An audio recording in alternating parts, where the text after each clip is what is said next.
A gente abre essa edição do Jornal Primeira Hora com um giro pelo Brasil sobre o colapso no sistema de saúde. Hoje o país vive o pior momento da pandemia, quase 100 leitos de UTI disponíveis para pacientes que contraíram a doença.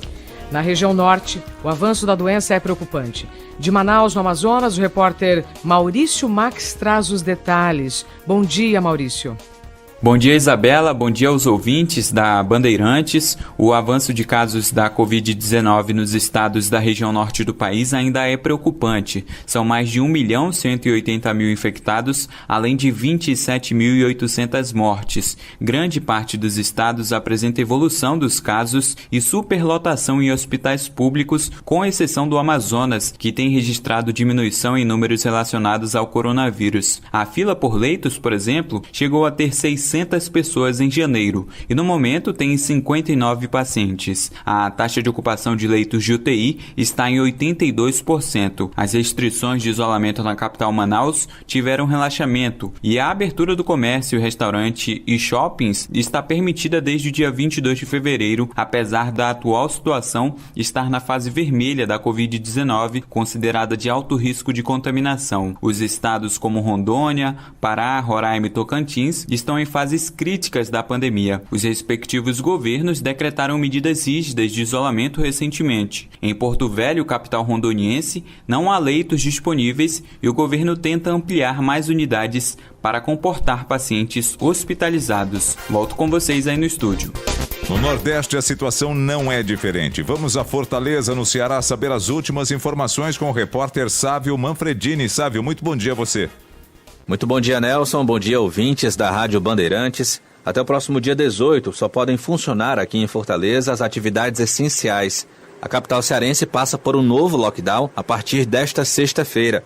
A intenção, de acordo com o governador do estado, Camilo Santana, é conter a segunda onda da Covid-19 aqui no estado do Ceará. Além do isolamento social na capital cearense, o decreto recomenda também que os outros 183 municípios cearenses adotem o mesmo protocolo. Conforme o novo decreto estadual, está proibido na capital cearense a circulação de pessoas em vias e espaços públicos, além de espaços privados equiparados a vias públicas, caso, por exemplo, das áreas de condomínio. A circulação durante o período só será permitida em casos de extrema necessidade. Quem sair de casa precisa estar com um comprovante de endereço. Além disso, deve portar um comprovante de identificação da atividade essencial. Quem for flagrado descumprindo o decreto por mais de uma vez pode ser levado à delegacia por crime de desobediência. Além da capital cearense, que entrou em lockdown, as cidades de Meruoca, Mombaça, Palhano, Santa Quitéria e Pentecoste também adotaram medidas mais restritivas. Muito bom dia e eu volto com você aí no estúdio. Ainda no Nordeste, nós vamos saber da gravidade na Bahia. De Salvador, o repórter Arthur Queiroz traz os detalhes. Bom dia, Arthur. Bom dia, Isabela. Salvador pode ter um colapso no sistema de saúde a qualquer momento devido à alta dos casos de Covid-19, segundo o prefeito Bruno Reis. Na capital, a taxa de ocupação dos leitos adultos é de 84% e 67% nas UTIs pediátricas. 99 pessoas aguardavam por um leito de Covid-19 para o tratamento da doença até ontem à tarde. De acordo com dados da Secretaria Municipal de Saúde, a Prefeitura tem 599 leitos de UTI adulto dedicados para pacientes com a doença. Desses, 508 estavam ocupados. Em toda a Bahia, a ocupação dos leitos de UTI para adultos subiu para 84%. Nas UTIs pediátricas, a taxa está em 72%. 337 pessoas aguardavam até ontem, quinta-feira, uma vaga para UTI Covid-19 no estado. Já 224 pacientes esperavam por um leito clínico. Essas são as informações aqui da Bahia. É com vocês, de volta ao estúdio. No Centro-Oeste, o sistema de saúde também está perto do colapso. Os detalhes chegam agora da região com o repórter Leandro Aislan, diretamente de Brasília. Leandro, muito bom dia. Bom dia, Nelson. Aqui no Distrito Federal a situação é preocupante, com taxa de ocupação de leitos de UTI acima dos 90%. Soma-se a isso o crescente aumento no número de novos casos e mortes na capital do país. O governador do Distrito Federal, Ibanez Rocha, determinou na semana passada o fechamento de parte das atividades não consideradas essenciais. A estratégia é diminuir a circulação de pessoas, enquanto novos leitos são abertos para atender pessoas em situação mais grave. 3 hospitais de campanha devem ser instalados nos próximos dias na capital do país. Já nos 3 estados do Centro-Oeste, a situação não é diferente. Goiás e Mato Grosso estão com aumento nos registros da Covid-19. A situação de calamidade nos municípios goianos do entorno do Distrito Federal levou os 2 governos a fecharem um acordo para que os hospitais da capital do país recebam verbas do estado vizinho para atender os pacientes moradores do entorno. No Mato Grosso do Sul, há registro de aumento de casos da Covid-19, mas em ritmo mais lento. Devolvo ao estúdio. No Sudeste, estados vivem momentos distintos. Primeiro nós vamos a Belo Horizonte, em Minas Gerais, ter informações com o repórter Mardélio Couto. Oi, Mardélio, bom dia.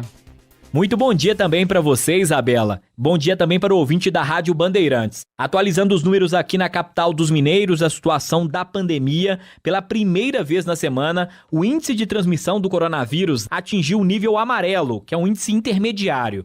Ontem o número caiu de 1,20 para 1,18, segundo os dados divulgados pela Prefeitura. Isso quer dizer que 100 pessoas contaminadas podem transmitir o vírus para outras 118, ou seja, o vírus está avançando em BH. A taxa de ocupação dos leitos de UTI destinados ao tratamento de pacientes com a Covid-19 também teve uma queda, passando de 75% para 74,4%. Mesmo com essa diminuição, o índice continua em nível vermelho de alerta, o pior dos cenários. Já a taxa de ocupação dos leitos de enfermaria para pacientes contaminados com coronavírus subiu de 59,4% para 60,8%, ainda no nível amarelo. Nesta semana tivemos um anúncio muito importante, um endurecimento das regras em Minas. O governador do estado, Romeu Zema, determinou o toque de recolher obrigatório e o fechamento de lojas em 60 cidades do interior de Minas. Destaco aqui para você e para o ouvinte da Rádio Bandeirantes, na região do Triângulo Mineiro, onde temos cidades importantes como Uberaba e Uberlândia, e a situação muito complicada também no Alto Paranaíba. Volto com você aí nos estúdios da Rádio Bandeirantes. Bom, nós vamos agora para Vitória, no Espírito Santo. O repórter Leandro Nossa traz informações também. Leandro, muito bom dia. Bom dia, Nelson e ouvintes da Rádio Bandeirantes. O Espírito Santo é o único estado da região sudeste a não adotar medidas mais restritivas de isolamento social, mesmo com 80% dos leitos de UTI para a Covid-19 ocupados. Os estados vizinhos do sudeste, Rio de Janeiro, São Paulo e Minas Gerais, já anunciaram restrições no horário de funcionamento de serviços não essenciais e toques de recolher noturnos. Nesta sexta, o governador do Espírito Santo, Renato Casagrande, vai divulgar o mapa de risco do estado, onde atualiza as restrições de cada cidade. Mas, no momento, só um dos 78 municípios do Espírito Santo está classificado como risco alto. A capital, Vitória, segue sem medidas restritivas no funcionamento das atividades econômicas. Nesta quinta-feira, o Espírito Santo também recebeu o segundo paciente transferido de Santa Catarina, estado que passa por um colapso na saúde pública. Nos próximos dias, mais 15 pacientes catarinenses serão tratados aqui no Espírito Santo. No Rio de Janeiro, novas medidas restritivas serão adotadas. Informações chegam agora com a repórter Ágata Meirelles. Bom dia, Ágata. Bom dia, Isabela. Bom dia a todos. O município do Rio começa hoje com medidas mais restritivas. Isso acontece logo após a divulgação do boletim pela Fiocruz, que alerta sobre a situação alarmante em todo o país. A partir de hoje, então, bares e restaurantes só podem funcionar até 5 horas da tarde e ainda a cidade passa a ter um toque de recolher entre 11 horas da noite e 5 horas da manhã. Ou seja, está proibido permanecer nas ruas em espaços públicos sob pena aí de multa de R$ 562. Outro motivo que contribuiu para o novo decreto da Prefeitura, do prefeito Eduardo Paes, é o fato de que o pedido de internações aumentou no estado. 787 solicitações entre os dias 18 e 24 de fevereiro foram feitas e 868 pedidos entre os dias 25 de fevereiro e 3 de março. A taxa de ocupação de leitos de UTI aqui no município do Rio de Janeiro já passa os 90%. Além disso, o que a prefeitura disse também é que as pessoas não estão respeitando as regras impostas. Por isso, as medidas mais restritivas foram decretadas a partir de hoje, Isabela. Hora oficial do Brasil, são 7h11. Estamos fazendo um giro pelo Brasil para dizer como estão os hospitais em todo o país. Bom, vamos agora ao estado de São Paulo, que também entra na fase vermelha durante 14 dias a partir deste sábado. As informações chegam com o Lucas Josino. Josino, muito bom dia a você. Fala, Nelson, muito bom dia para você, para a Isabela. A fase vermelha, que é a mais restritiva do plano, começa a partir de meia-noite de amanhã, deste sábado. E a cidade de São Paulo, o Nelson, alcançou a marca de 80% dos leitos da rede pública ocupados. A marca não era atingida desde maio do ano passado, há 10 meses, a mais alta. Tivemos um novo pico da doença. São 15 hospitais da rede estadual que estão com 100% dos leitos ocupados. Falamos ao vivo na frente de um deles, da Vila Alpina, na zona leste da capital paulista. Nesse momento, 7.668 pessoas estão internadas em leitos de UTI em todo o estado de São Paulo. As autoridades alertam porque a tendência é de alta para as próximas semanas. Só aqui na capital, são 620 pessoas, em média, que são internadas por dia nas UTIs, tanto da rede municipal, estadual e da rede privada de saúde aqui da cidade de São Paulo, Nelson. Obrigado, Josino. Agora nós vamos à região sul do Brasil, de Porto Alegre, no Rio Grande do Sul. Vicente Medeiros traz as informações. Bom dia, Vicente. Bom dia, Isabela. Desde a terça-feira, a rede hospitalar gaúcha opera com sobrecarga no estado. O Hospital Moinhos de Vento, que é um hospital de referência aqui no estado, no atendimento à Covid-19, está com 130% da ocupação. O estado também está com a maior média de mortes em uma semana. O boletim da Secretaria da Saúde notificou mais 188 mortes devido à Covid-19. O número é o maior desde o início da pandemia. Sobrecarga de leitos também em Santa Catarina. O estado tem apenas um leito de UTI Covid para pacientes adultos. A taxa de ocupação contando UTI geral e UTI Covid é de 95%. Segundo o boletim da Secretaria da Saúde de Santa Catarina, pelo menos 217 pacientes esperam em hospitais do estado uma transferência para um leito de UTI Covid. Santa Catarina teve 44 mortes de pacientes infectados com a Covid-19 que esperavam por leitos especializados para a doença. Aqui no Rio Grande do Sul, 10 pessoas morreram aguardando um leito.